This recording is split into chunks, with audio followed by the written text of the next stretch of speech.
Balai Pustaka bekerja sama dengan audiobuku.com mempersembahkan 20 Dongeng Anak-anak. Dongeng yang pertama dengan judul Waringin, karya Zubair Usman, dibacakan oleh Diah Ayu.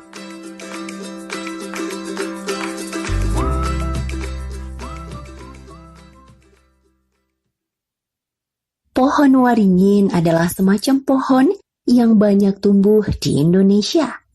Kerap kali kita lihat pohon yang besar itu di halaman rumah-rumah kuno, di kuburan-kuburan, atau sebagai penghias taman-taman. Memang bentuknya gagah, besar, rimbun, mempunyai pengaruh kepada siapa yang melihatnya. Dengan pohonnya yang besar serta daun-daunnya yang rimbun itu, seolah-olah ia memberi perlindungan yang sejuk, tempat berteduh di bawahnya. Dan bukankah orang yang telah berjalan dalam panas dan terik mendapat tempat berteduh di bawah pohon waringin yang rindang itu? Lagi pula, sebagai penghias taman, ia seakan-akan jadi penjaga taman itu. Kita semua mengetahui bahwa pohon yang besar itu kecil-kecil buahnya. Ini suatu hal yang agak mengherankan, bukan? Berhubung dengan itu, ada sebuah cerita yang menarik hati. Waktu hari sedang sepanas-panasnya, ada seorang pengembara datang berteduh di bawah sebatang pohon waringin. Sambil mengamat-amati buah waringin yang kecil-kecil merah itu, berpikirlah ia. Heran sungguh aku.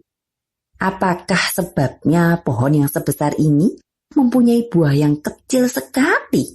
Lagi pula, kalau mengingat tanaman semangka yang kecil itu mempunyai buah yang besar-besar. Rupa-rupanya Allah memang tidak adil. Kalau aku yang menciptakan alam ini, tentu akan kubalik. Pohon yang besar, buahnya besar-besar pula. Dan pohon yang kecil, tentunya buahnya akan kecil-kecil pula.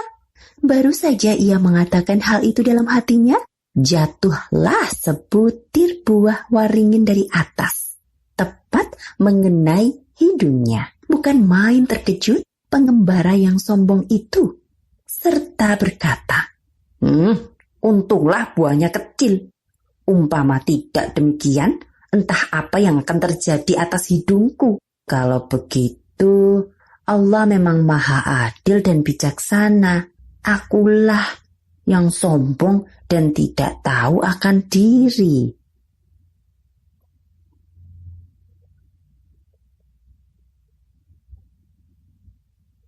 Dongeng yang kedua dengan judul Burung Bangau dengan Ikan.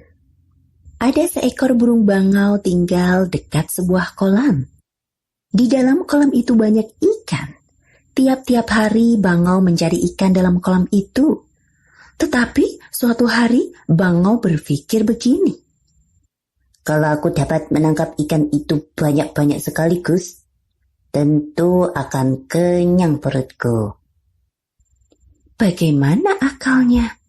Burung bangau itu lalu terbang jauh-jauh. Maka tiba-tiba dilihatnya sebuah danau besar. Sekarang aku dapat akal, pikirnya. Ia tersenyum dalam hati. Bangau itu lalu kembali ke tempat tinggalnya. Hai bangau, dari mana kamu tadi? Tanya ikan-ikan serempak. Bangau menjawab, tunggu sebentar, nanti aku akan bercerita. Ceritaku ini bagus sekali. Penting bagi kamu sekalian. Ikan-ikan itu menjadi gelisah. Ingin sekaliannya mengetahui cerita temannya, si bangau itu. Mereka berkumpul dan bangau mulai bercerita. Tadi, aku pergi jauh-jauh ke selatan. Di sana aku melihat danau yang luas sekali. Airnya jernih, tetapi bukan itu yang penting. Ada hal lain yang jauh lebih penting dari itu. Apa itu? Tanya ikan itu bersama-sama. Begini, waktu aku kembali sini tadi, kulihat beberapa orang bercakap-cakap dengan ramainya. Yang ku dengar begini. Lebih baik besok saja kita mulai pekerjaan menutup kolam ikan itu. Jangan lupa membawa bakul, ikannya banyak.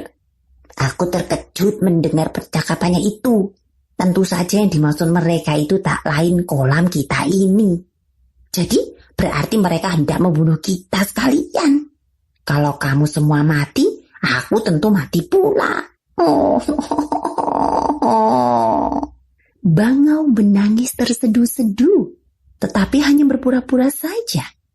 Ikan yang banyak itu cemas sekali setelah mendengar cerita Bangau. Apa akal supaya dapat lepas dari bahaya maut yang mengancam mereka itu? Mereka harus meninggalkan kolam, tempat mereka tinggal, dan mencari tempat kediaman yang baru.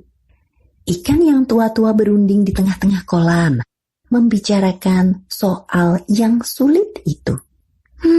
Sekarang apa akal kita? Ujar seekor ikan. Sekaliannya menggeleng. Barangkali Bangau dapat menolong kita, kata seekor di antara ikan yang banyak itu. Mereka lalu pergi mendapatkan Bangau. Bangau, kalau cerita kawan tadi benar, kami semua tentu akan mati. Bagaimana akalmu supaya kami dapat selamat?